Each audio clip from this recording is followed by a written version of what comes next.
Templar. Voyons, Templar. Voici la liste des températures relevées ce matin sous abri.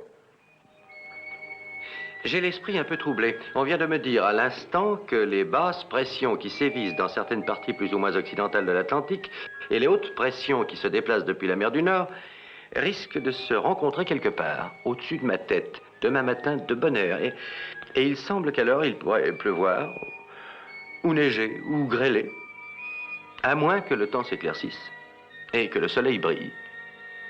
Et c'est bien ce qui me trouble. Excusez-moi. Allô? Allô? Oh, ici le grand Harry. Non, vous savez bien, Harry Garraud. Oh, il faut que je vous voie tout de suite. Oui, je suis en danger de mort.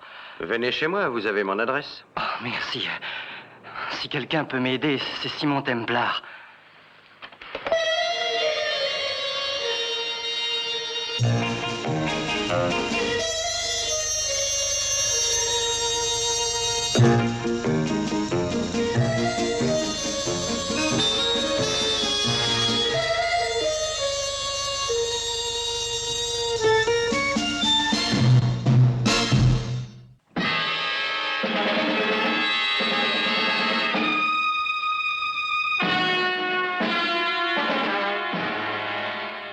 Merci de m'avoir permis de venir.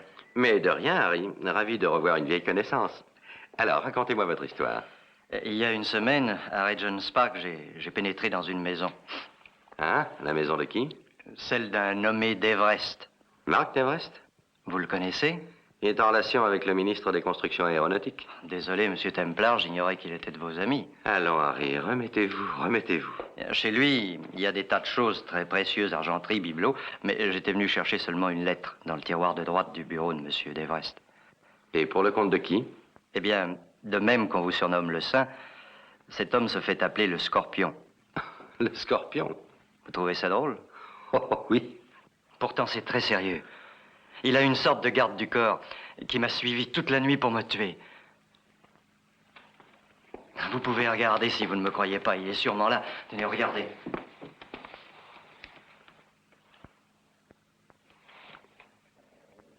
Il n'y a personne. Il est caché quelque part. Je vous jure, il m'a suivi en moto dans tout Londres pendant des heures. Monsieur Templar, il faut me croire. Je vous crois, Harry, je vous assure. Allez, maintenant, calmez-vous. Pourquoi voudrait-il vous tuer? Mon seul contact avec le Scorpion s'est fait au téléphone. Et il m'a donné ordre de déposer la lettre dans un casier à la consigne de la gare Victoria. Et la clé? Il fallait que je la remette à quelqu'un dans une boîte de nuit de Paddington. Je l'ai donnée à une fille, Patsy Butler. Et elle m'a donné 100 livres, avec le conseil d'effacer tout ça de ma mémoire. Vous ne l'avez pas fait? Non. Pourquoi?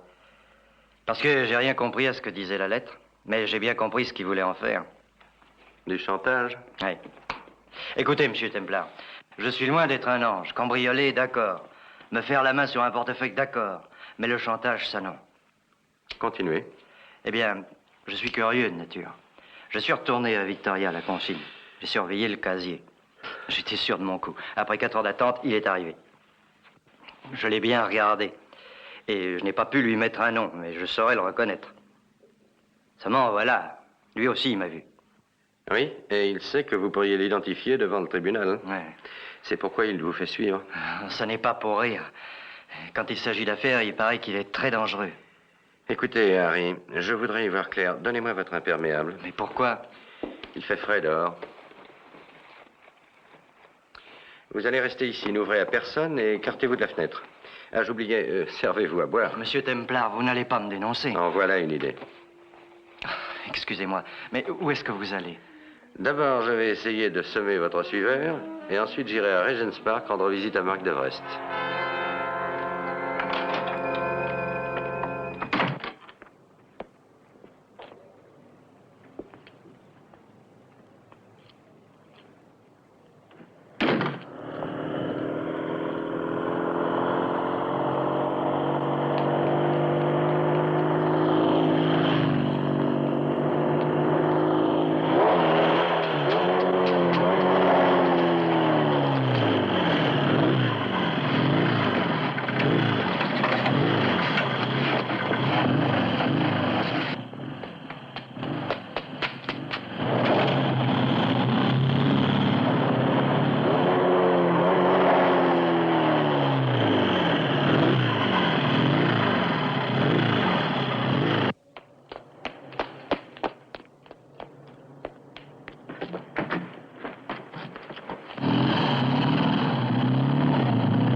Est-ce que vous auriez vu un homme avec un imperméable et une casquette à petits carreaux?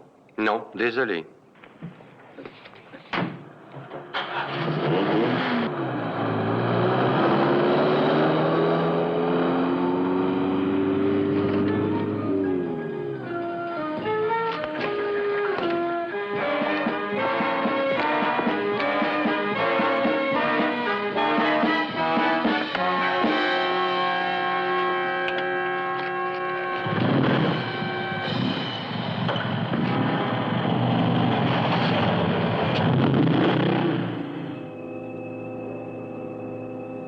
Tenez, vous voulez signer, monsieur Devrest? Vous ferez enregistrer l'acte demain. Ah oui, monsieur, entendu. Bon. Veuillez le faire photocopier et envoyer un double à Crandall. Bien, monsieur. Eh bien, ce sera tout. Allez voir qui c'est, voulez-vous, Karine? Oui, monsieur. Je pense qu'il est inutile que je vous offre quelque chose, monsieur Garniman. Oui, je vous remercie. Tiens, monsieur Templar, mais entrez. Bonsoir, Karine. Vous venez sans doute voir monsieur Devrest. Parfaitement exact. Je vais vous annoncer. Il est en conférence avec son avoué. C'est Simon Templar, monsieur Devrest. Oh, vraiment? Excusez-moi. Simon, Bonsoir. ça alors, en voilà une excellente surprise. Ah, ça, c'est gentil. Ah, ça me fait plaisir. Entrez et venez prendre quelque chose. Oh, Karine, ce sera tout pour ce soir, merci. Spencer va vous ramener, d'accord? Merci, bonne nuit. Bonne nuit.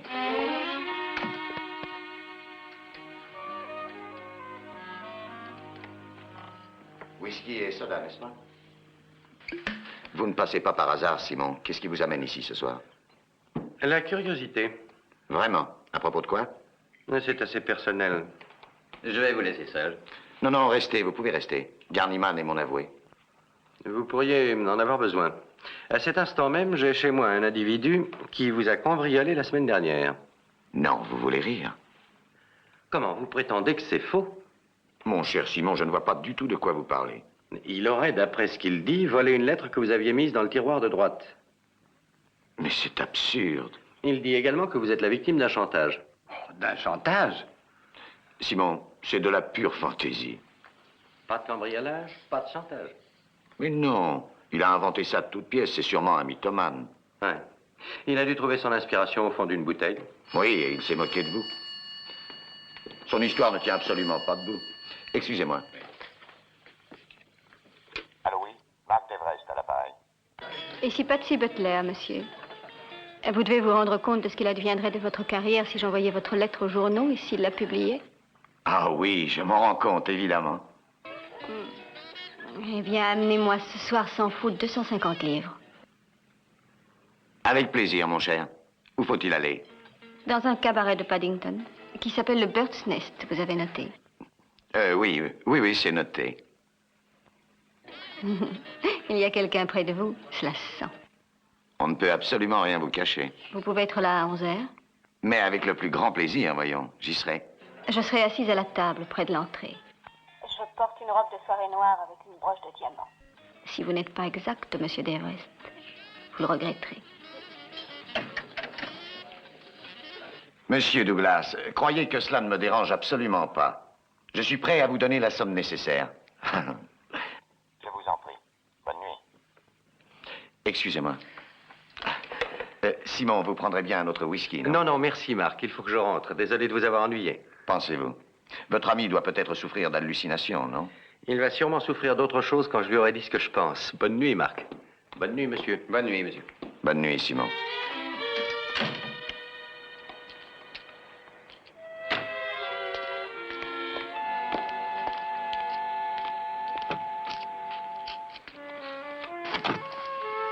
Bonsoir, monsieur Templar. Tiens, bonsoir, Karine. Pourquoi ne dites-vous pas Simon, comme tout le monde? Qu'est-ce que vous voulez? Que je vous reconduise? Non, il faut que je vous parle. Ah, qu'avez-vous à me dire? Je sais que cette affaire ne me concerne pas, mais je travaille pour monsieur Devrest depuis 4 ans et j'ai pour lui une grande sympathie. Il est votre ami et il ment en vous disant qu'il n'a pas été cambriolé et qu'on ne le fait pas chanter. Qu'en savez-vous? Il a tout fouillé de fond en comble pour retrouver la lettre. Qu'est-ce qu'elle contenait? Et il ne m'a rien dit. J'ai écouté ce qu'il disait au téléphone tout à l'heure. Oui, il répondait d'un air très gêné. Ça s'entendait. Il ne fallait pas être malin pour le voir. Qui était-ce? Une femme nommée Patsy Butler. Il doit lui remettre une somme d'argent ce soir, dans un cabaret de Paddington appelé le Bird's Nest.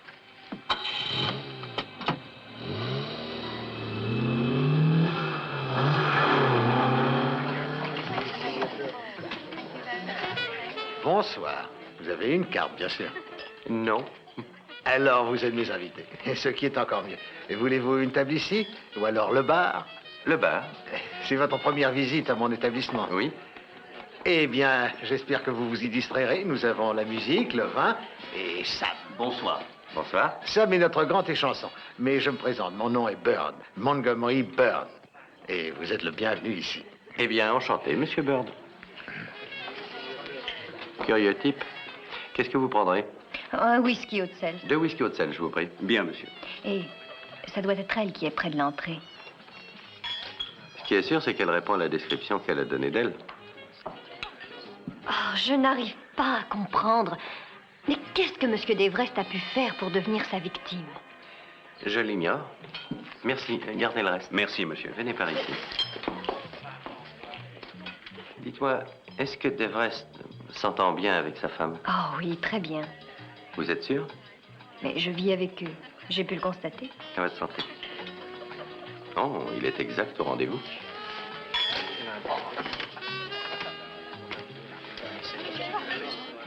Betsy Butler. Asseyez-vous, monsieur Devrest.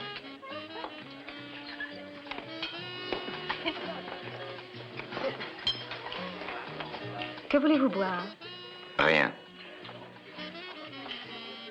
Qui êtes-vous? Une faible femme, comme beaucoup, qui essaie de se défendre. Que savez-vous exactement de cette lettre? Rien, je collecte l'argent, un point, c'est tout. Qui est derrière vous? Pas de question, monsieur Devrest. Avez-vous l'argent? Oui. Eh bien, donnez-le-moi. La lettre d'abord. Oh, vous voulez rire. Vous ne pensiez tout de même pas qu'on vous la rendrait? Mais vous avez dit au téléphone ce soir... Je vous ai dit de m'apporter 250 livres, ce qui constitue votre versement mensuel. C'est comme ça. Oui. Espèce de petite... Au revoir, monsieur Devrest. Les journaux recevront la lettre demain matin. Une minute. Je déteste votre langage. Asseyez-vous. Faites-moi des excuses. Je vous fais mes excuses. Il y a du progrès. Où est cette lettre? Oh, dans un endroit très sûr. Et ne faites donc pas cette tête. Vous êtes très riche et nous ne sommes pas tellement exigeants. 250 livres par mois. C'est raisonnable. Et ne me regardez pas avec cet air-là. Vous êtes loin d'être un ange de vertu vous-même, et vous le savez, non? Maintenant, je vous conseille de payer et de vous taire, et dépêchez-vous, je suis pressée.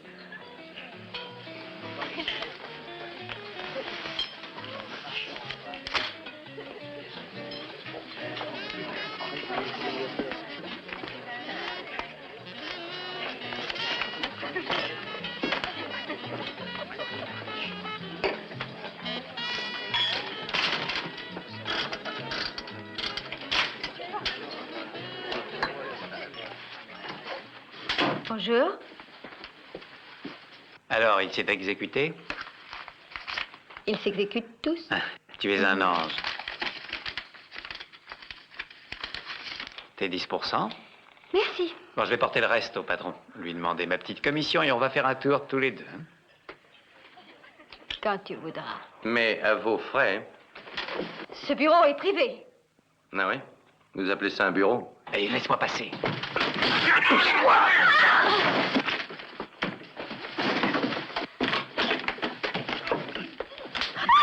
Excusez-moi.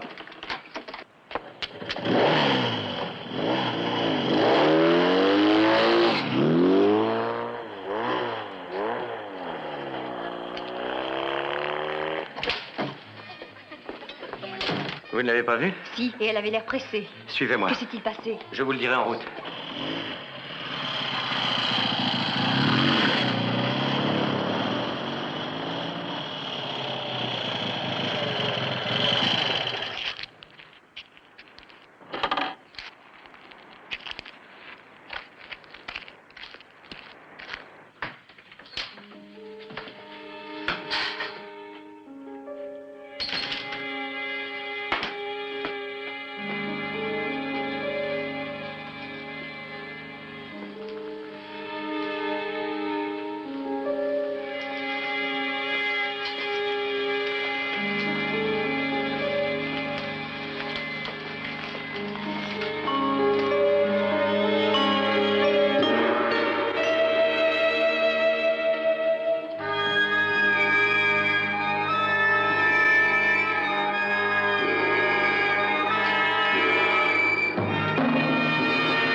enfin, qu'est-ce qu'on a bien pu écrire dans une lettre à Monsieur d'Everest qui puisse le compromettre à ce point-là? Je n'en sais rien. Qu'a-t-il dit quand il ne l'a pas retrouvé? Il m'a demandé si je n'avais pas par hasard pris quelque chose dans un tiroir. Je lui ai dit que non. Et alors il a commencé à tout fouiller de fond en comble pour la retrouver. A-t-il dit qui l'avait envoyé? Non. Le grand Harry l'a lu. Je vais lui demander. Je l'ai interrogé et il m'a dit qu'il n'y avait rien compris. Mais il s'en souviendra peut-être.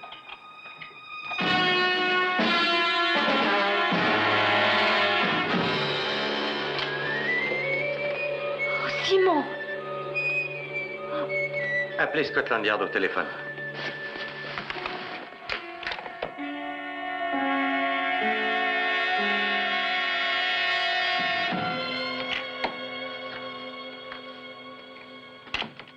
Oh, Cynthia, j'ai dû faire du bruit en rentrant. Non, mais je ne dormais pas. Marc, quelque chose ne va pas? Mais non. Mais si, j'en suis sûre. Pour l'amour du ciel, j'ai besoin qu'on me laisse tranquille en ce moment. Marc, depuis une semaine, je te vois tourner dans cette maison tel un ours en cage, à chaque heure du jour et de la nuit. Qu'est-ce que tu as? Tu ne comprendrais pas si je te le disais. Vois-tu, la vérité, c'est que j'ai honte de moi. Chérie, pas devant moi. Je t'aime, tu le sais. Oui, je le sais. Te serais-tu, sans le vouloir, mis dans un mauvais cas? Tu as deviné. Chérie, assieds-toi. Écoute, lorsque j'ai accepté ce poste au ministère des Constructions aéronautiques, la loi me mettait dans l'obligation de me débarrasser au plus vite de toutes mes actions de la compagnie aéronautique Kimber. Je ne l'ai pas fait. Marc. Mais il en serait résulté une perte de quelques 20 000 livres. Je n'ai pas pu. Mais alors, qu'en as-tu fait? Je les ai vendus avec rétrocession non datée. À qui? À Ernest Caldwell. Et alors?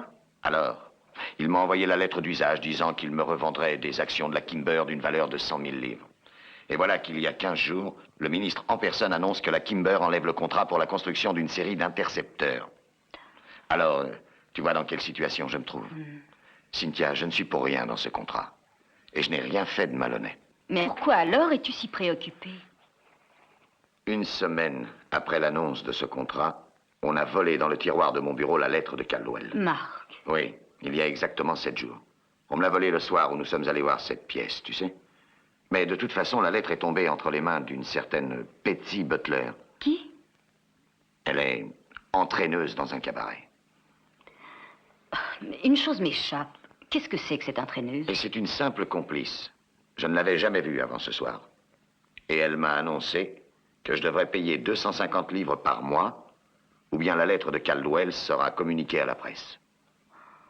Il faudra leur verser tous les mois 200... Tous les mois, oui, je sais, c'est cher, mais te rends-tu compte de ce qui arriverait si les journaux la publiaient? Oh, je ne sais plus. C'est 250 par mois aujourd'hui. S'ils t'en réclament 400, puis 500 ou davantage, est-ce que tu pourras tenir? Ah, je ne sais pas. Claude, j'ai répondu à toutes vos questions. Voulez-vous répondre aux miennes? Est-ce que vous voulez encore un peu de café? Non, merci. Je vous écoute. Avez-vous entendu parler d'un certain Scorpion? Ça a un rapport avec cette affaire? C'est à mon tour de poser des questions. Nous avons une fiche sur lui, mais incomplète. 3 cas de chantage en moins d'1 an qui convergent sur cette piste, mais les victimes n'ont jamais porté plainte. Pourquoi? Pour la simple raison que toute victime d'un chantage a ou peur ou honte de se mettre en rapport avec la police. Si les gens avaient un peu de cran, notre tâche serait beaucoup plus facile. Ce Scorpion en question aurait-il essayé de vous piquer par hasard? Voyons, Claude, qu'est-ce que j'aurais bien pu faire pour lui donner barre sur moi? Il est bien tard et je préfère vous le dire quand nous serons seuls. C'est ça, Claude. Bonne nuit. Je vais aller reconduire Karine. Il est tout de même bon que vous sachiez, Simon, au sujet de ces 3 affaires de chantage dont je parlais il y a un instant, qu'une des victimes s'est suicidée. Avec le crime de cette nuit, je débite le compte du Scorpion de 2 meurtres.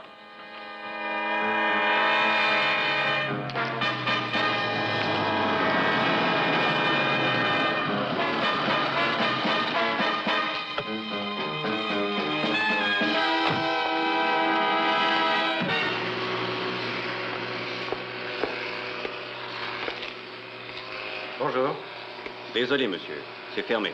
Ah, je l'aurais deviné tout seul. Monsieur Bird est ici? Dans son bureau. Merci.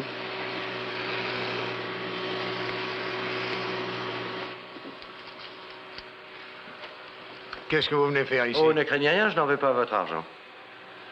Mais je me souviens de vous. Vous êtes venu hier soir. C'est exact. J'étais même votre invité. Qu'est-ce que vous voulez? Quelques informations. À quel sujet? Au sujet de cette maison, parlez-moi. Pourquoi est-ce que j'en parlerai?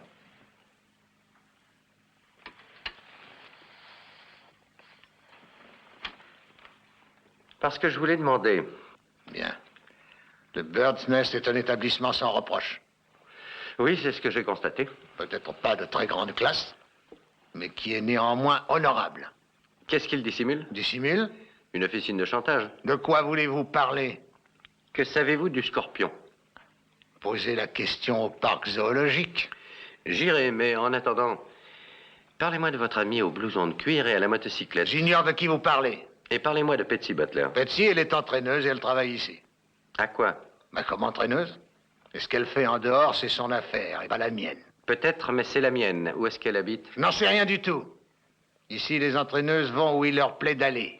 Monsieur Byrne, vous n'êtes pas très compréhensif. Et qu'est-ce qui m'y oblige? Si vous ne vous en allez pas de bon gré, je vais appeler la police. Je vous en prie. Allez-y. Allons appeler Scotland Yard et demander le bureau de l'inspecteur Claude Stachtil. Dites-lui que je vous questionne au sujet d'un certain blouson de cuir qui a assassiné un homme et que je m'intéresse également à Patsy Butler, qui a extorqué de l'argent à Mark Deverest hier soir. Et pendant que vous y serez, parlez-lui du Scorpion. Allez, appelez-le. Je vous jure que je n'en sais rien. Monsieur Bird, si vous voulez jouer au plus fin, je vous préviens que vous risquez de vous retrouver en prison. Et pour très longtemps.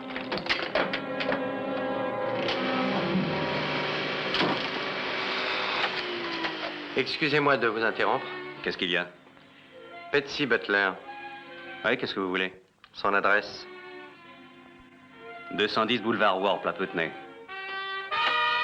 Merci. De rien.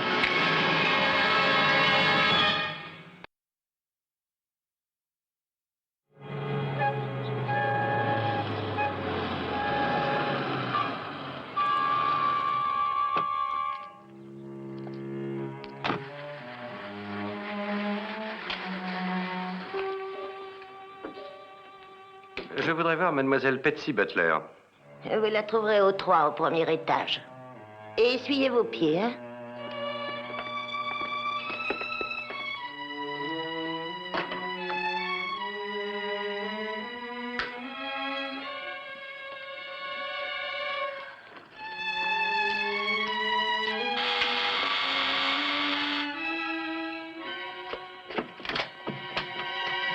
Eh bien, bonjour, Patsy.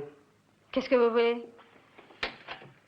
Il n'est guère dans mes habitudes de relancer une femme jusque chez elle, mais vous êtes l'exception. J'ai dit qu'est-ce que vous voulez? Faire connaissance avec vous. Oh, ça va, hein? Voilà une attitude peu amicale. Je n'ai pas envie de me mettre en frais. Vous avez le réveil désagréable. C'est très simple chez vous. Vous devez dépenser tout votre argent en toilette. Ça ne vous regarde pas, je fais ce qui me plaît de mon argent. Mais la façon dont vous le gagnez me regarde. Vous avez touché combien hier sur l'affaire d'Everest? Écoutez, je ne sais pas qui vous êtes. Mais croyez-moi, vous mettez les pieds sur un terrain dangereux. Il vaut mieux pour votre santé rentrer gentiment chez vous. Je suis sensible à l'intérêt que vous me portez. Comment tenez-vous d'Everest? Interrogez-le. Je l'ai fait, mais il n'a pas été très franc avec moi. Avec moi non plus. Et maintenant, allez-vous-en. Tiens, blouson de cuir. À Patsy avec mon amour, Eddie. Un vrai amour est chose rare aujourd'hui. Oui, c'est vrai. Eddie comment? Black. Et il habite? Londres. Eddie Black de Londres a tué un homme hier soir. Ça va. Vous l'avez connu? Harry Garrow. Non, je ne l'ai pas connu. Vous lui avez remis 100 livres en échange de la lettre. Voilà une histoire. Eddie est un tueur. Il a pourchassé Harry hier soir dans tout Londres. Ce pauvre Harry, un être inoffensif. Il avait découvert le poteau rose, il en savait trop, et Eddie l'a tué d'une balle dans le ventre. Je n'en crois pas un mot. Descendez acheter le journal, vous pourrez voir l'article à la première page. Votre petit ami a cherché pour meurtre. Mais moi, je n'ai rien à y voir. Vous croyez?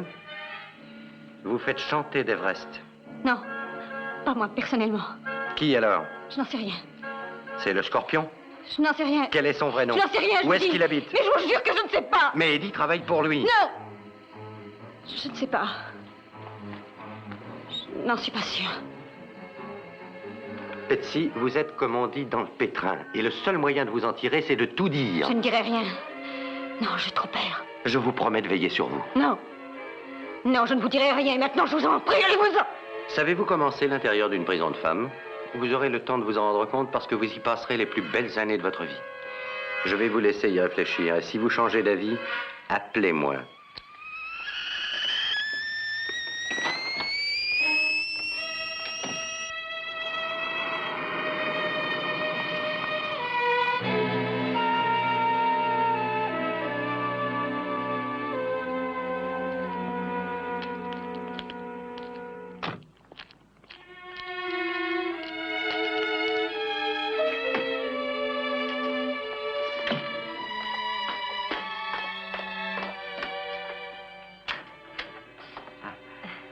Bonjour, mademoiselle. Bonjour, monsieur Garneman. J'ai apporté le contrat. Monsieur Devrest vous attendait.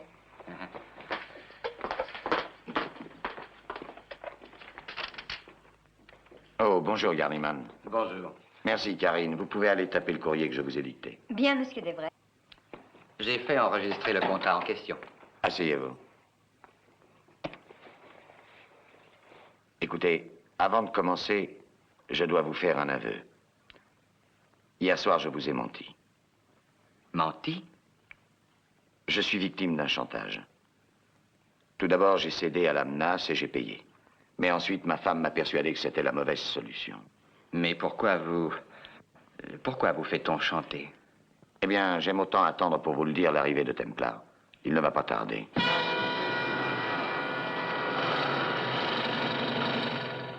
Et voilà.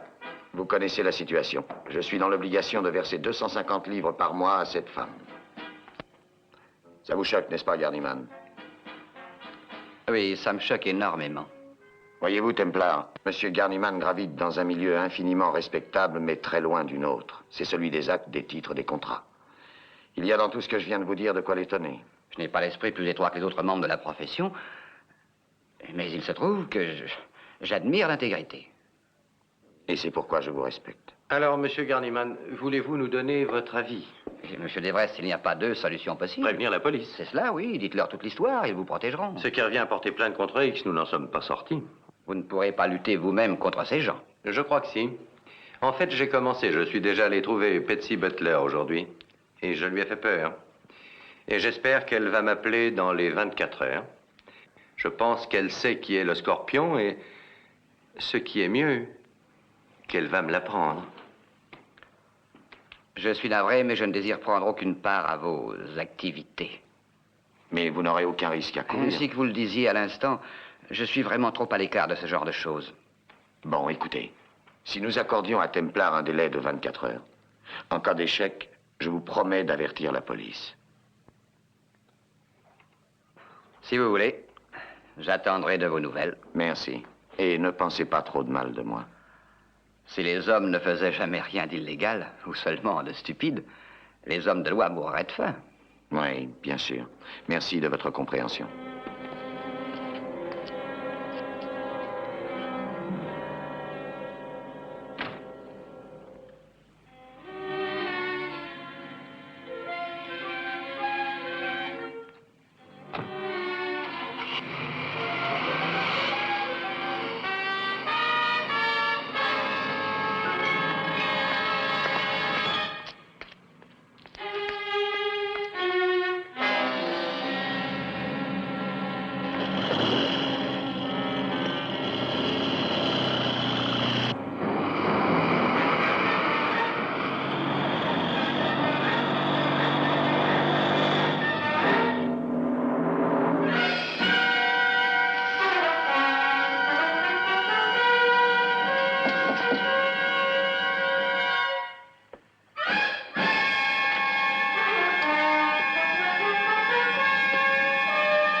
Nous sommes en danger. Le sang est sur la trace de votre petite amie. Je vous charge de la réduire au silence.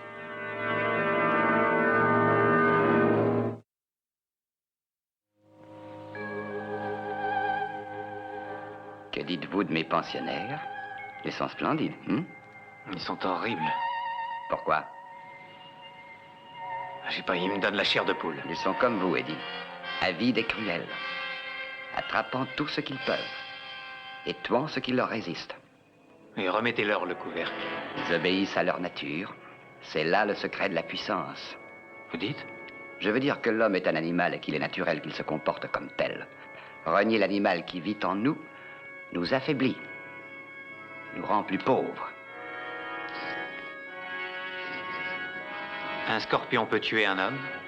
Pas tous, mais ceux-ci le peuvent. Ce sont de minuscules tueurs. Vous pensez que s'il me piquait, je pourrais mourir? En moins d'une dizaine de minutes. J'aimerais autant qu'on parle d'autre chose. Oui. De Patsy Butler. Qu'est-ce qu'elle est exactement pour vous? C'est un passe-temps. Rien de plus. Elle satisfait l'instinct de l'animal qui est en vous, c'est bien cela. C'est une menace, Eddie.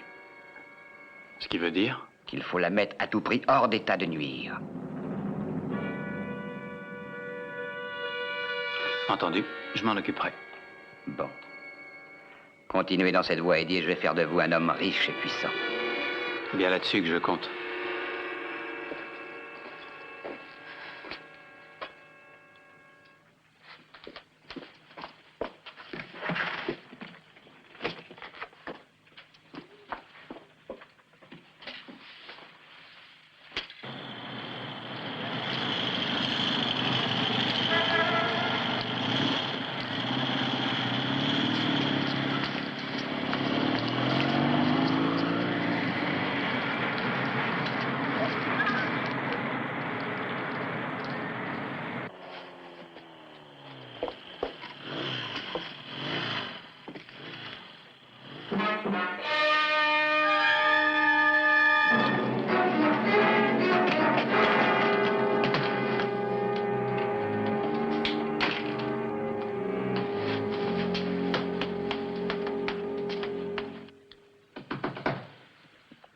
Entrez.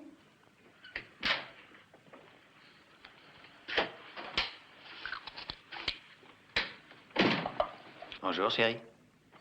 Quelle heure est-il? Je suis en avance, mais... il fallait que je te voie. Ah, à quel sujet? Comme ça, sans raison.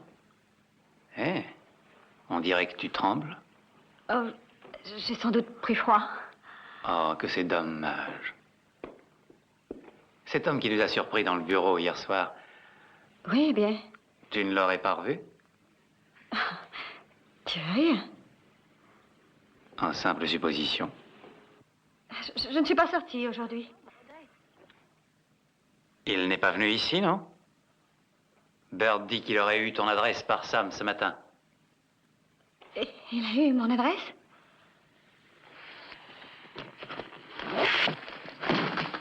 Tu partais en voyage? Non. Pourquoi faire ta valise, alors? C'est pas? Tu sais, Patsy, il faut qu'un homme soit cruel dans ce monde, qu'il obéisse aux lois de la nature. C'est le secret de la puissance. L'homme est un animal, tu ne savais pas? Il faut écouter ses instincts. Ou alors on fait des complexes.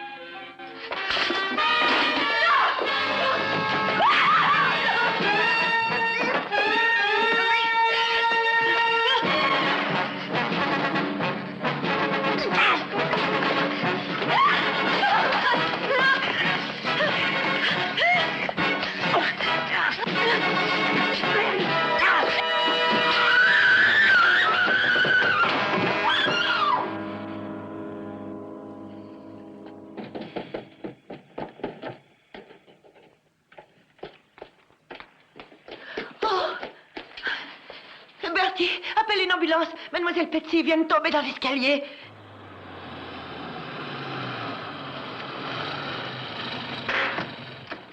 Et pour quelle raison êtes-vous certain que Patsy vous téléphonera?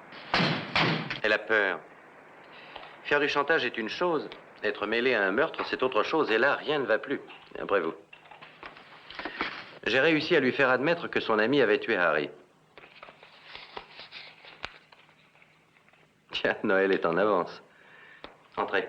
Je suis absolument sûr que Betsy va m'appeler. Je ne veux pas que l'appel soit pris par les abonnés absents. Et qu'est-ce que c'est que ça? Alors c'est moi qui vais prendre le coup de téléphone pendant que vous serez au Bird's Nest. C'est ça même. Il faut que j'en ai fini cette nuit. Mon délai de 24 heures expire demain matin. Simon, croyez-vous que M. d'Everest a mal agi? Je n'ai pas à en juger. Il y a entre l'intérêt public et l'intérêt privé un conflit permanent. C'est bizarre.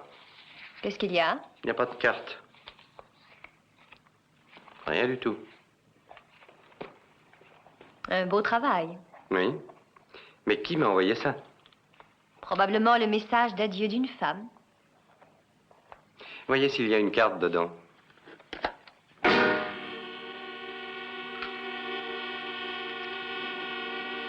Simon. Ne bougez pas.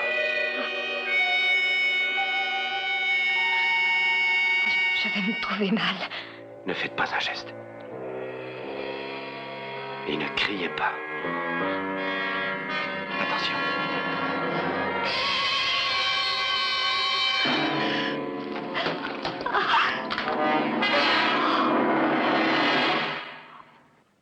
Je vous en prie. Allons, mademoiselle, le médecin ne veut pas que l'on s'énerve. Prenez ceci. Là, c'est mieux comme ça. Écoutez, c'est extrêmement urgent. Simon Templar, Régent 5-3, 2 x 3. Il faut que je le voie. Le médecin a bien dit pas de visite. Je me moque de ce que dit le médecin. Vous entendez? Faites ce que je vous demande. Régent 5-3, 2 x 3, Simon Templar. Dites-lui qu'il faut que je le voie tout de suite. Tiens, mademoiselle Butler. J'y vais.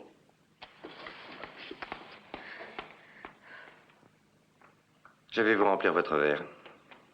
Le Scorpion a fait apporter ça cet après-midi. Il devrait revenir ce soir. Vous allez mieux? Oui. Alors, si Betsy appelle, je serai chez Bird. Vous connaissez le numéro? Vous êtes sûr que ça va?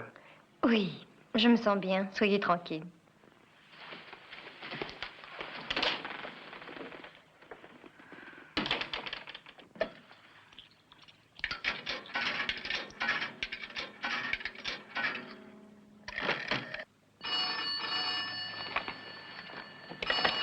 Allô? Allô, pourrais-je parler, je vous prie, à Simon Templar? Il n'est pas ici pour le moment. C'est à quel sujet? Je vous appelle de la part de mademoiselle Butler. Elle a eu un accident. Un accident? Oui, elle est à l'hôpital Sainte-Marguerite. Veuillez répéter. Sainte-Marguerite à Paddington. Eh bien, dites-lui que j'y vais immédiatement. Merci.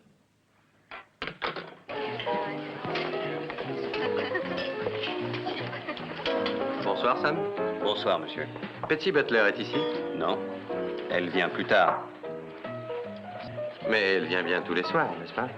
Ah oui, bien sûr. Bon, eh bien, je vais l'attendre devant une bière. Bien, monsieur. Pendant quelques minutes, j'ai cru que j'allais mourir. Bientôt, ce ne sera qu'un mauvais souvenir. Je ne pourrai peut-être plus jamais danser. Je suis désolée. Moi aussi, je le suis. Pour un tas de choses. Surtout pour m'être mêlée à tout cela à cause d'Eddie. Il travaille pour un homme qui se fait appeler le Scorpion. Est-ce que vous connaissez son vrai nom? Non. Mais son numéro de téléphone est Parkside 330. Monsieur Templar saura bien trouver son adresse. Merci. Il faut que je le prévienne. Et dites-lui aussi de ma part que s'il trouve des preuves contre Eddie, rien ne pourra me faire plus de plaisir. Je le lui dirai. Bonne chance. Merci.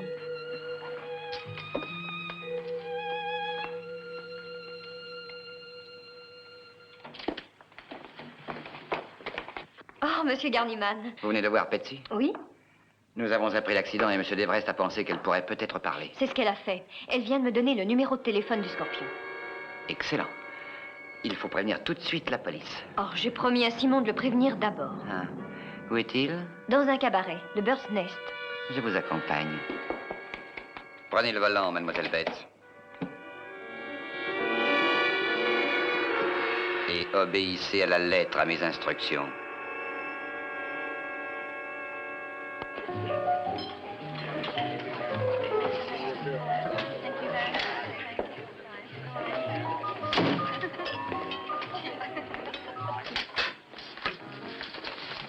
savez pas lire? Il y a privé sur cette porte. Je suis allé à l'école jusqu'à 18 ans. Bah alors veuillez sortir. Monsieur Bird, vous devriez tout me dire. Ça faciliterait beaucoup les choses. Écoutez, si vous refusez de sortir, j'appelle la police. Où est Patsy ce soir? Je vous ai déjà dit, il me semble qu'ici le personnel fait exactement ce qui lui plaît. Je sais pas du tout où elle est. Très bien. Et notre blouson de cuir, le bel Eddie, où est-il? Ici. Tiens, quand on parle du loup... Templar, vous nous avez causé suffisamment d'ennuis. Autant vous que Karine Betts. Nous l'avons eu. Et c'est vous le suivant sur la liste. Non, Eddie. Vous, taisez-vous. Mais il y a plus de 20 clients à côté. Ça va, taisez-vous, laissez-nous. Faites ce qu'il dit.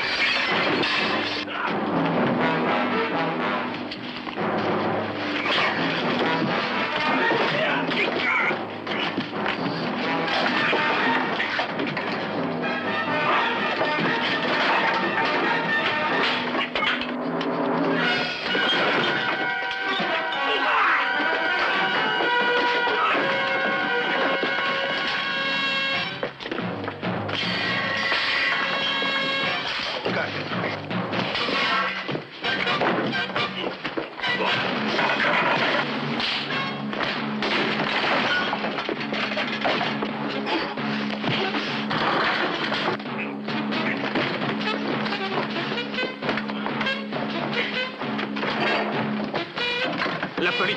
Allô, ici le Bird's Nest, venez vite. Il y a une bagarre.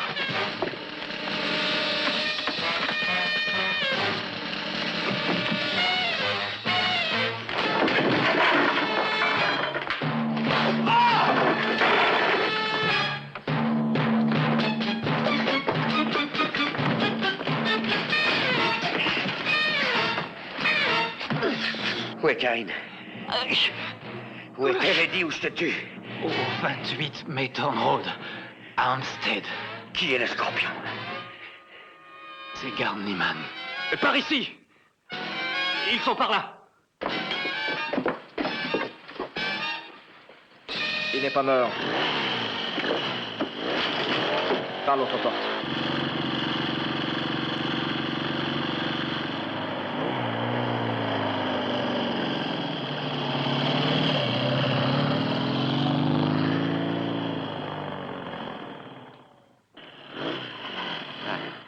Voilà, Eddie. Il a dû régler le compte de M. Templar. Il ne reste donc plus que le vôtre, mademoiselle Bates. Mais où en étais-je? Ah oui. La queue de cet arthropode est très flexible.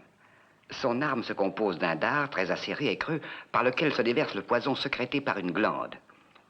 De nombreuses espèces sont presque inoffensives. Celle-ci est mortelle. Tout est réglé, Eddie? Oui. Nous avons de la visite. Venez par ici que je vous présente. La police a arrêté Eddie. S'il ne parle pas, Patsy Butler le fera. Belle organisation, Gardiman. En qualité d'avoué, vous utilisez les dossiers de vos clients pour les faire chanter. Mais tout est bien fini. Vous serez inculpé d'extorsion de fonds et de meurtre. Ça m'étonnerait, Monsieur Templar, que je sois inculpé de chantage. Et même arrêtez! Non, il faut l'empêcher.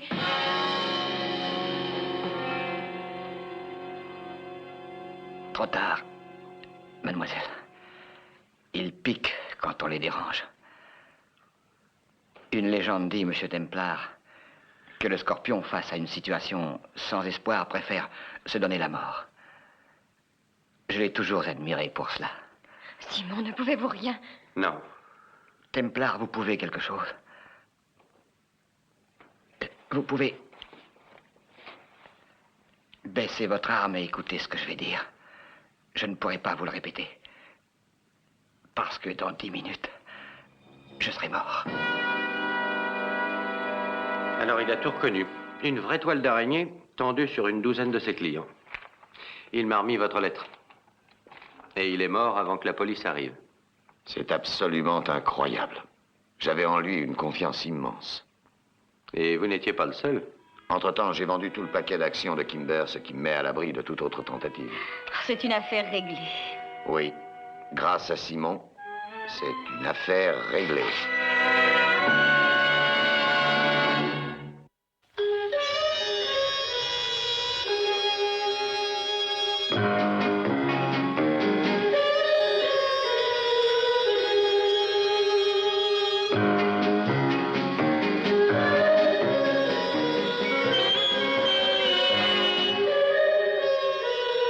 Thank you.